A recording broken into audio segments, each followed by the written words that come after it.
Good morning, sophomores.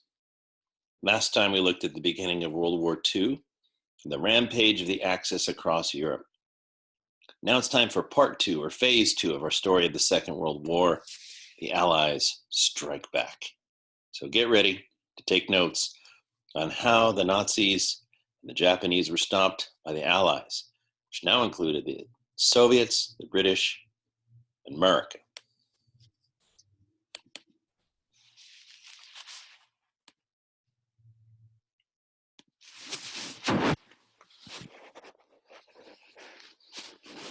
So we're going to be covering the time period from 1942 to 1944. Last time we looked at the fact that the Americans had entered the war after the attack on Pearl Harbor. The Japanese Admiral Isakuro Yamamoto had said that it would take him 6 months to conquer America, but that if he didn't, Japan was in trouble. He actually said this as a warning to his superiors, saying, hey, I'm not sure we really want to get into this fight with the Americans, but they told him to go ahead. And sure enough, exactly 6 months later, the Japanese were defeated for the first time. And in fact, after that, they never won another major battle. For 6 months, they had rampaged across the Pacific, building an empire that stretched from the edge of Australia all the way to the border between Burma and India. The Japanese fleet was headed toward Australia, and in May of 1942, ran into Australian, British, and American forces at the Battle of the Coral Sea, where there they were decisively defeated and turned back. Also, a Japanese fleet was headed toward Hawaii. The Americans only had a few ships. They had managed to repair some of the ships at Pearl Harbor, and they had their aircraft carriers. And so the Americans put to sea, hoping to stop the Japanese fleet. This is the first battle in history, by the way, in which neither fleet actually saw each other. Japanese carrier planes bombed the American fleet, and American carrier planes bombed the Japanese fleet. 4 Japanese carriers were damaged or destroyed. Only one American carrier was heavily damaged and put out of action. And the Japanese were turned back at the Battle of Midway. A couple months later, in a daring raid, the Americans snuck one carrier close enough to Japan to launch bombers. Bombers weren't made to take off and land from aircraft carriers. So these bombers took off, flew over Japan, bombed Tokyo as a symbol that America was going to strike back, and then kept on flying and crash landed in China. Several of the pilots were killed, others were captured, and a few made it back. This was known as the Doolittle Raid, after the commander, Captain James Doolittle. Now the Americans began to launch back into attack mode. The plan was that Admiral Nimitz would strike through the Central Pacific, and General MacArthur and other Allied troops would strike from Australia in the South Pacific. Nimitz would move toward Japan, while MacArthur would move toward Manila and liberate the Philippines. The first attempt of the Allies was a landing in New Guinea and also a landing in the island of Guadalcanal. The Battle of Guadalcanal was extremely difficult. The Japanese garrison there was quickly overrun, but Japanese reinforcements struck back, and it lasted 7 months. Americans learned how tough the Japanese could be in combat, and especially in jungle fighting.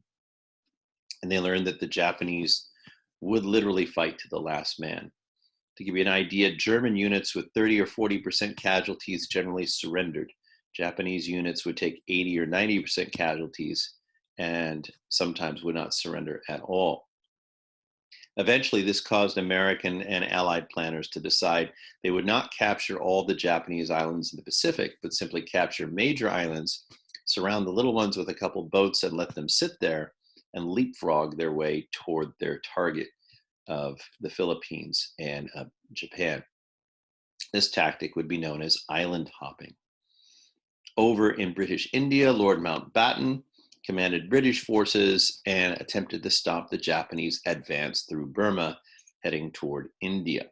And again, this was some pretty tough jungle warfare. And in China, the Japanese continued to face resistance from the Chinese, both the Chinese government under Chiang Kai-shek and the Chinese communists under Mao. both of whom had temporarily set aside their differences in order to focus on fighting the Japanese. So although the fighting was tough, the Allies began slowly but surely to strike back toward the Japanese Empire.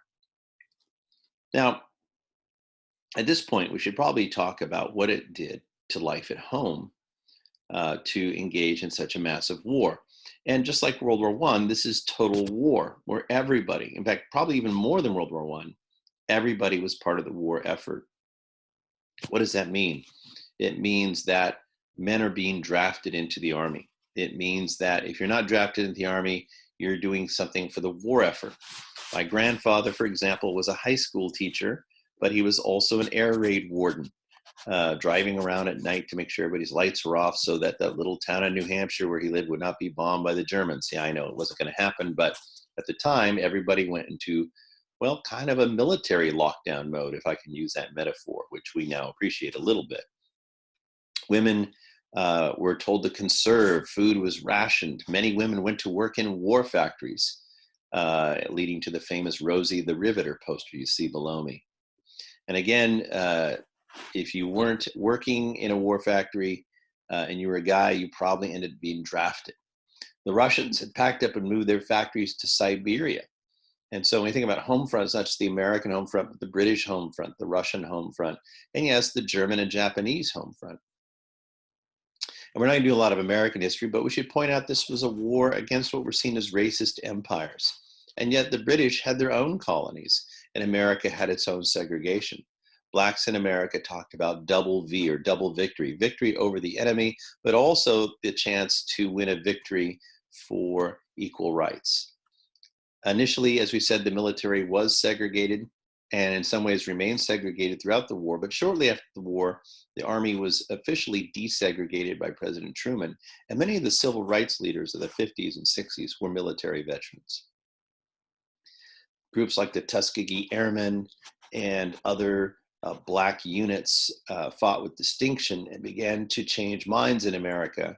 And of course, it was a little hypocritical to talk about the racism of the Nazis and not sort of realize that you had your own problems. So World War II is going to cause major social change, again, not only in America, but in other places. Like World War I, production was the key to victory. And not just production, but getting the supplies to the front lines. And so factories are working double and triple shifts. Everybody has something to do. Even little kids are going around collecting scrap metal. If you think recycling is a Earth Day 1960s thing, think again. Recycling was actually advocated by the government during both world wars to make most efficient use of resources. And as we said, food, gasoline, various key things were rationed to save what could be saved for the front. Scientists went to war. And in fact, war, ironically, necessity being the mother of invention, produced a lot of breakthroughs in science. Alexander Fleming, a British doctor before the war, had pioneered experiments with an effective antibiotic, and it was the war that really accelerated the production of that antibiotic, penicillin. Silk was from Japan, and it was needed for parachutes. And so being in rare supply, women were told to not wear silk stockings, to donate those to be turned into parachutes. But eventually synthetic materials like nylon were created.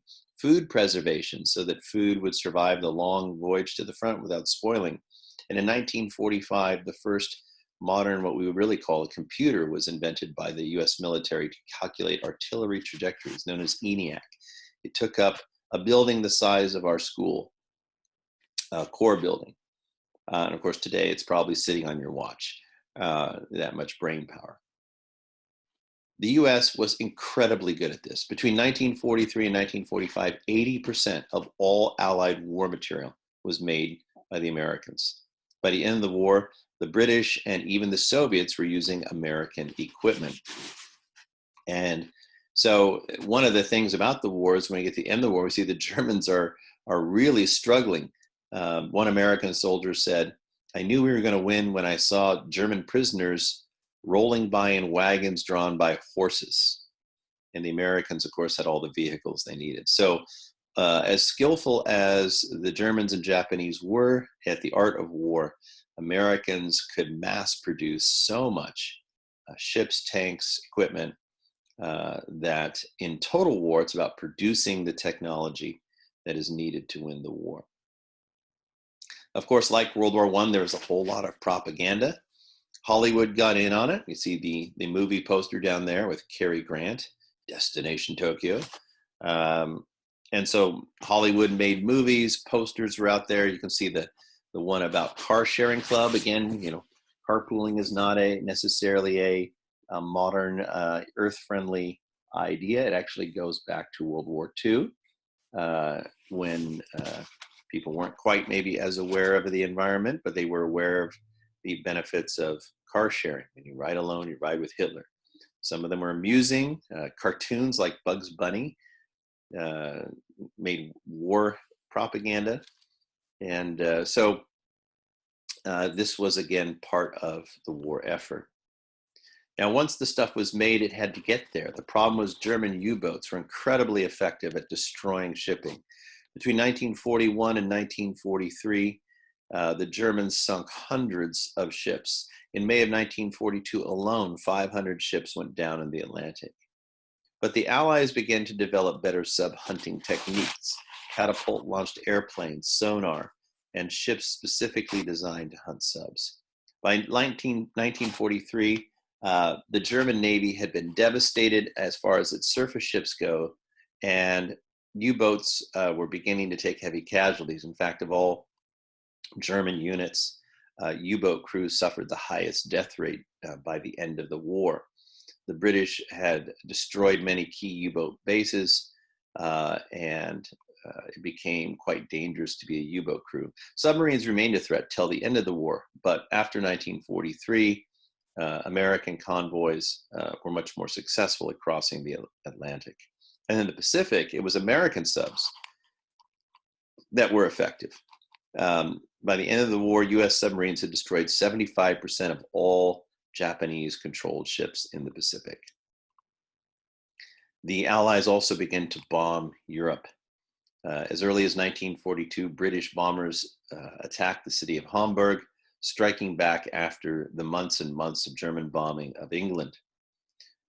This was somewhat controversial. The British bombed by night, the Americans bombed by day. The British said, we want more of our pilots to come home. The Americans said, yes, but you might not hit the target. The British said, yeah, we don't care. We'll just drop a lot of them. So the result was 24-hour bombing raids.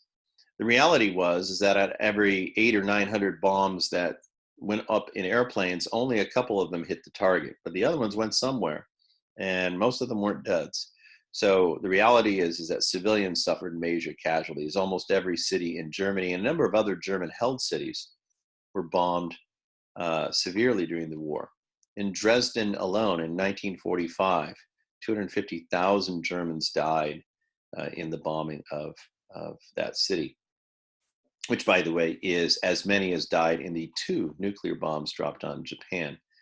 And so over 1 million people died in Tokyo when it was bombed with incendiaries or phosphorus fire bombs. So again, a lot of people get upset about the atomic bombs, and not without cause. But the reality is conventional bombing killed far more people than the atomic bombs. It just took longer. A lot of people thought that this incessant bombing was controversial. Did it really stop the enemy's ability to produce? The answer is divided.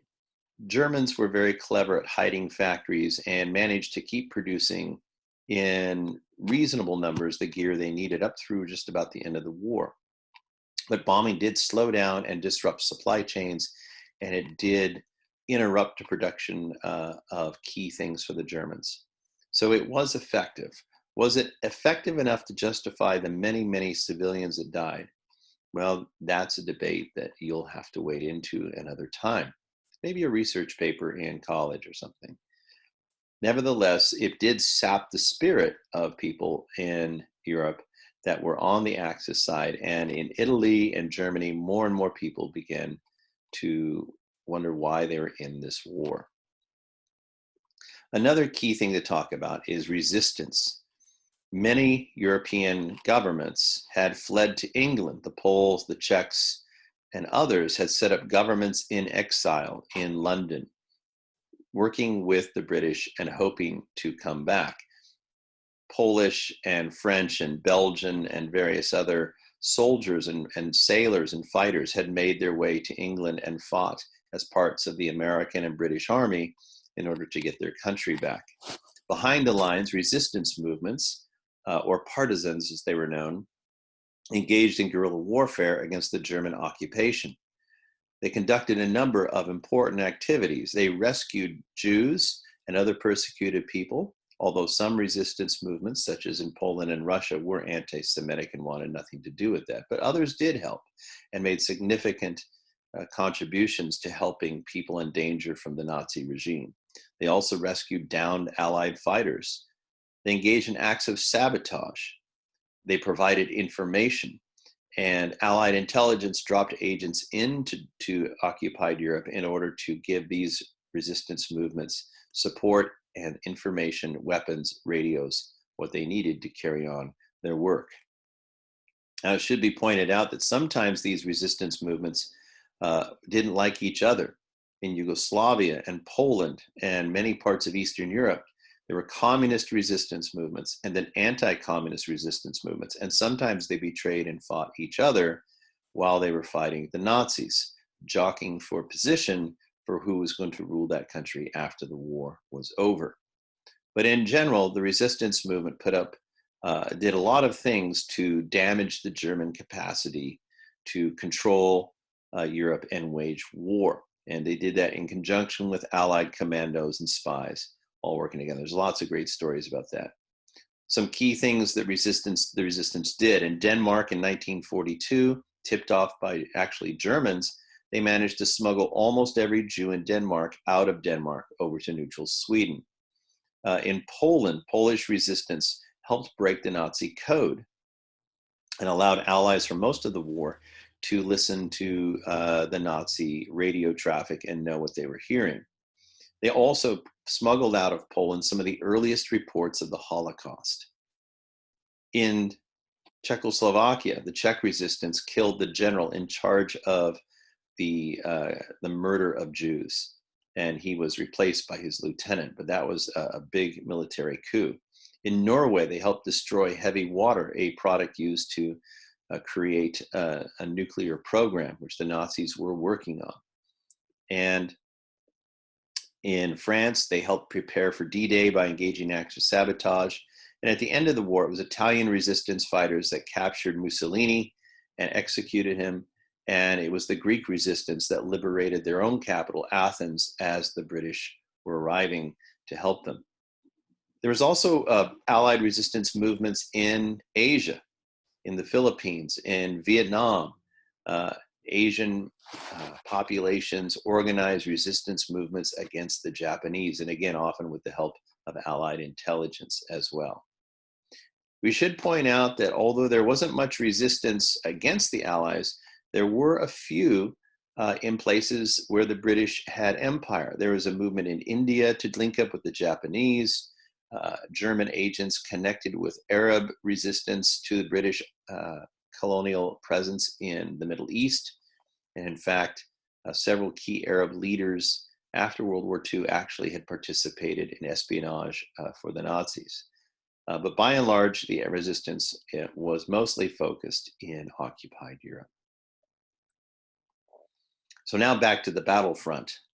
Again, the Nazis are on the advance in Europe, but they begin to run into stiffer and stiffer resistance. In Leningrad, for over a year and a half, the Soviets refused to surrender the city, even though it was almost completely surrounded. At one point, getting supplies to the city by driving trucks across a frozen lake.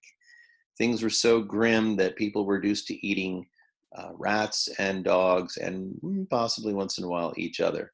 And yet they refused to quit. Over 1 million people would die in Leningrad alone, but they did not surrender. We also see that it's as we said earlier, it's during this time that bombing of Germany begins from the Allies. The Germans, meanwhile, on the Eastern Front, decide to move in a different direction. They abandon their attempt to take Moscow and try to strike south toward the oil fields in what today is Soviet Georgia, or what was then Soviet Georgia, and moving more into the area around the Black Sea. And here they run into stiff Soviet resistance at Stalingrad. The city, again, is almost completely surrounded. Thousands of people die, but Stalin will not let them surrender this city, even though his generals say, look, we could surrender the city and we don't really need it. Ironically, the German generals told Hitler, we don't need to capture this city. But Hitler said, I want it. It's got Stalin's name on it. Stalin said, I'm not giving it up. It's got my name on it. This will ultimately become a trap. As the battle rages on, the Soviets are almost wiped out, but then they bring in reinforcements. And all of a sudden, the Germans surrounding the Soviets are now surrounded by the Soviets. So it's almost a donut with the city in the middle and the Germans around it and the Russians around them. At this point, Nazis realized they were in a trap, but Hitler refused to let them quit. And so in February 1943, the Nazis were forced to surrender.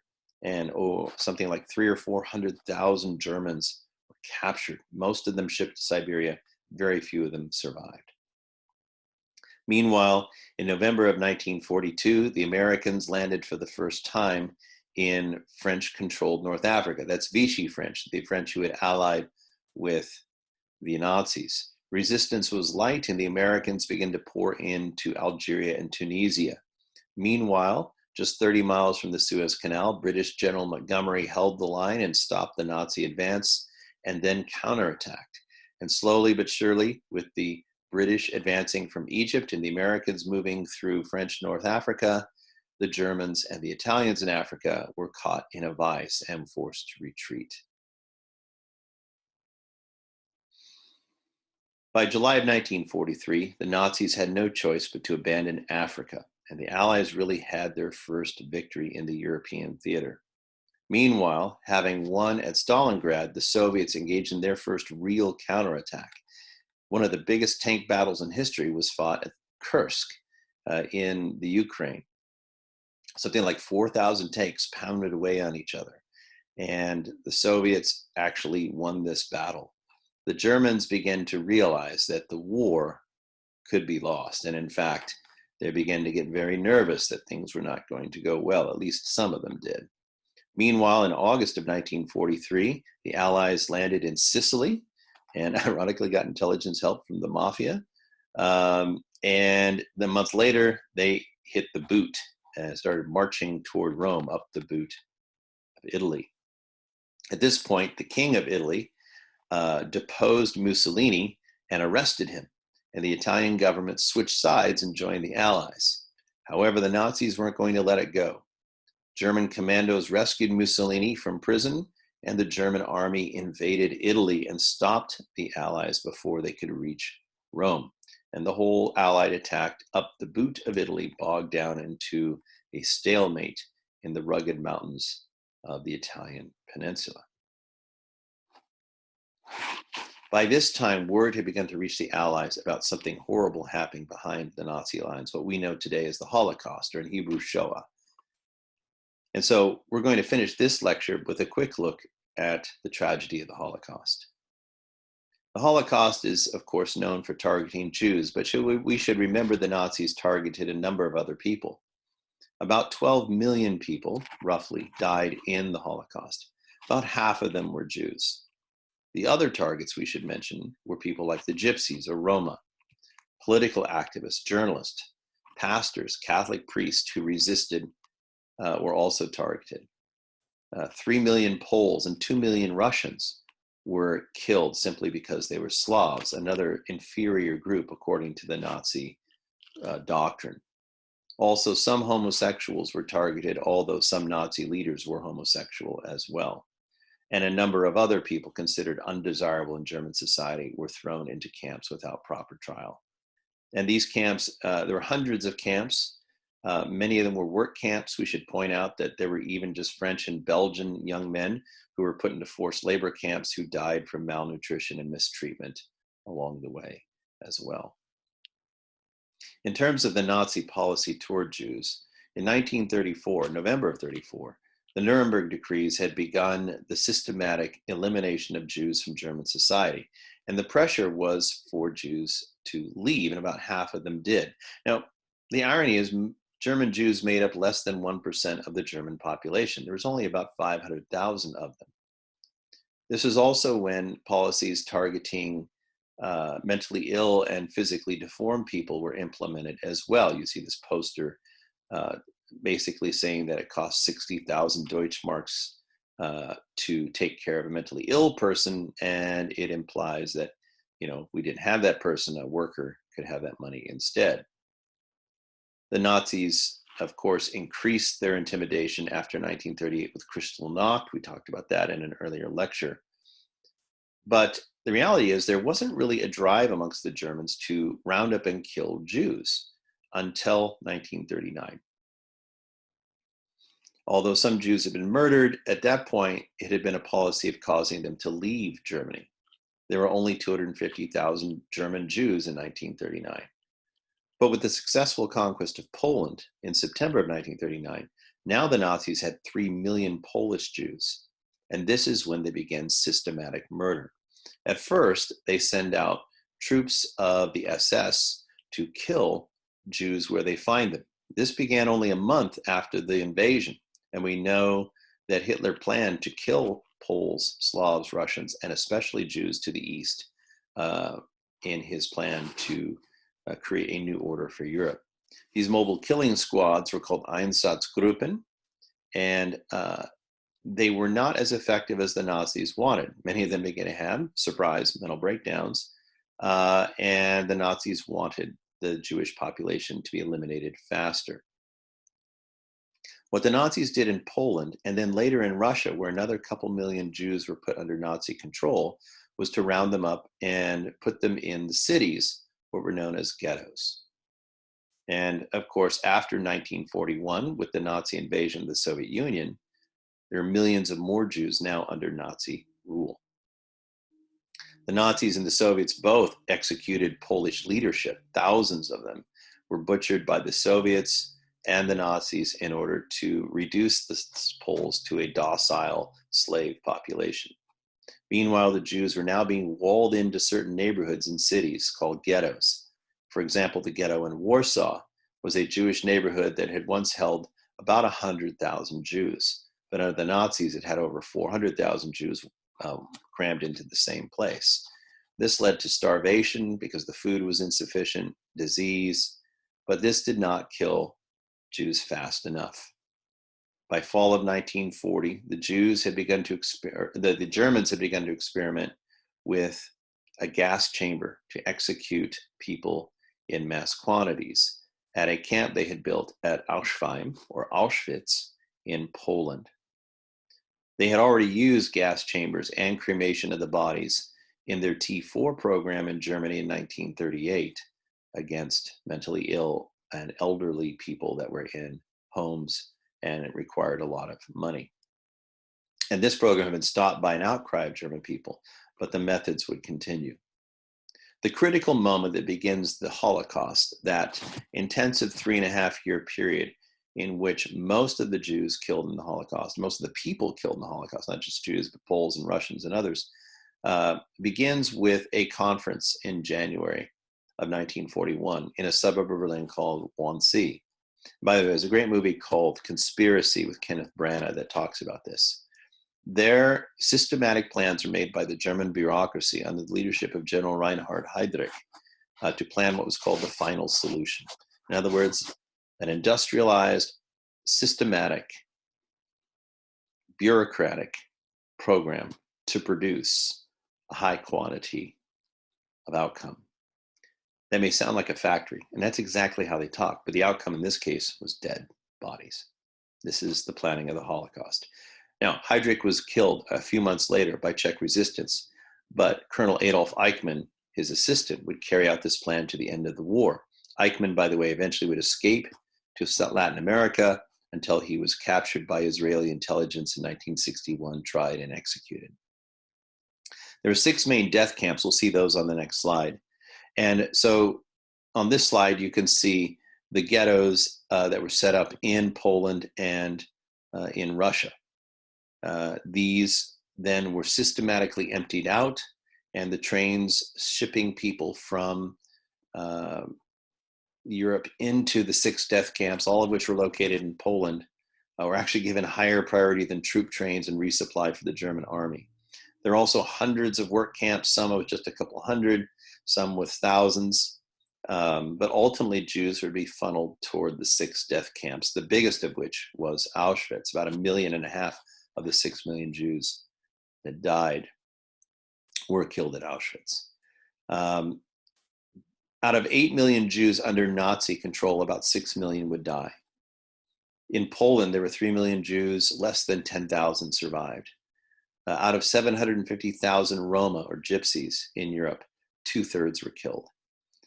And so we can see, you see the numbers there of the target of the German Holocaust. So I want to close with this question: who helped the Nazis, and then who resisted the Nazis in this issue? And you can see the map below has the death camps in Poland in red, and then other major camps in green. One of the arguments made by some people is the Germans didn't really know what was going on, but this has been decisively disproven. We know, for example, that it was actually published in the Hamburg newspaper as early as 1942. Just by calculating the trains alone, people working in train yards in their families, almost 1 million Germans would have known just from seeing people put on these trains and their luggage left behind, put in cattle cars and shipped eastward. And in fact, we know that the word was out very early that death camps in the East were using fake showers as gas chambers. Jewish people in Europe heard about this. And so to argue that people didn't know is a rather facetious argument. But what about the Allies? Well, the Allies knew. Remember, the Allies refused to take in Jewish refugees in the 1930s. By mid-1941, the existence of Auschwitz was being reported by both Catholic priests and the Vatican ambassador, and also by the Polish resistance movement, smuggled information and even people out of Europe to London and Washington saying that the Germans were beginning to engage in systematic mass murder. But the Allies refused to bomb the tracks to the death camps, which would have slowed down this process, even though they bombed targets just a few miles away from the death camps themselves. We should point out that many Europeans helped the Germans. It's not just a German issue. French police, for example, voluntarily helped round up Jews for shipment out of France. 100,000 Ukrainians joined the SS. In fact, most of the guards at Auschwitz were Ukrainian, not German. The Slovaks voluntarily rounded up and began to kill their own Jews before the Germans asked them to. And there were Nazi parties and Nazi movements in various countries, including the Netherlands and Belgium and Yugoslavia and Hungary, who enthusiastically participated in rounding up, killing, and shipping Jews out. So we have to point out that there were many anti-Semitic people who assisted the Nazis and even joined the SS and manned the death camps. Who acted to rescue Jews and other targeted people? Well, there are some good news here. Danes rescued almost all 7,000 of their Jews. The Danish resistance and the Danish Lutheran Church coordinated a very rapid evacuation with Danish fishing boats smuggling them across the narrow strait to Sweden. Although interestingly, it was a German naval captain who tipped off the Danes to do this. In Bulgaria, the only country where there were more Jews at the end of the war than at the beginning, the Bulgarians, who ironically were allied with the Nazis, refused to ship the Bulgarian Jews out of Bulgaria to the Nazi death camps. The king of Bulgaria was contemplating doing this, but was threatened by the Archbishop of the Bulgarian Church, who said that he would excommunicate the king. And then there actually was a train of Bulgarian Jews that was getting ready to be shipped out, and Bulgarian bishops laid down on the tracks in front of the train. And so the Bulgarians who toyed with the idea backed off because of this pressure from their own people. In France, in a mountain village in the French Alps, a French Huguenot pastor, André Chaucmet, rescued over 2,000 Jewish children and the whole village participated in hiding them, even though the Vichy French police and the Nazis threatened people in the village. In Italy, another ally of Germany, Jews actually had a better chance of surviving than in France. Only about 15% of Italy's Jews were killed compared to 40% in France. Italy's fascists had never really been that anti-Semitic, although Mussolini did pass a few laws once he made an alliance with Germany at the beginning of the war.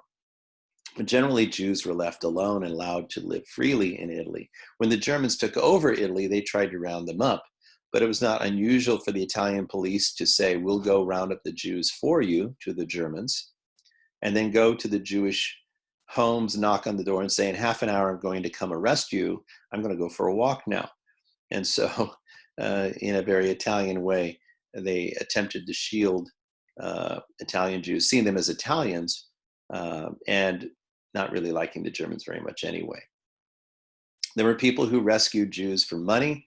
There were people who did it out of conscience or religion. Resistance fighters in churches and Catholic monasteries would hide Jews. But we have to say this sadly, only about 2 to 3% of Europeans actually were rescuers, and that's probably a generous number. We should also point out that Jews did not just go to their death. Many of them did, of course, but again, what would you do, right? If you're not a soldier, how are you going to resist?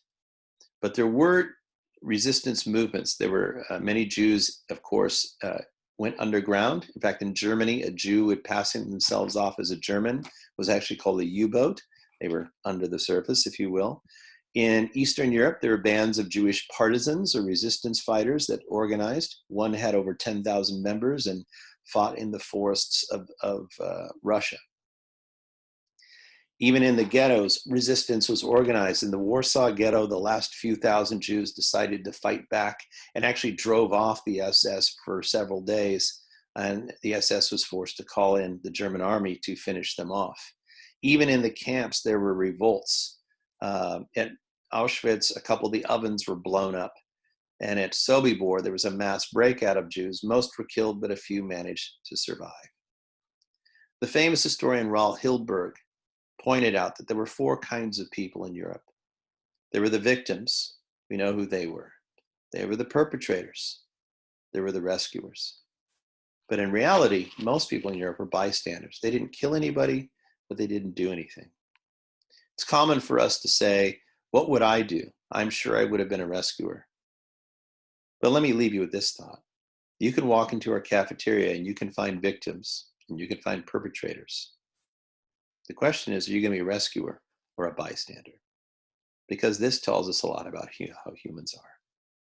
In our next video, we'll take a look at the Allied victory.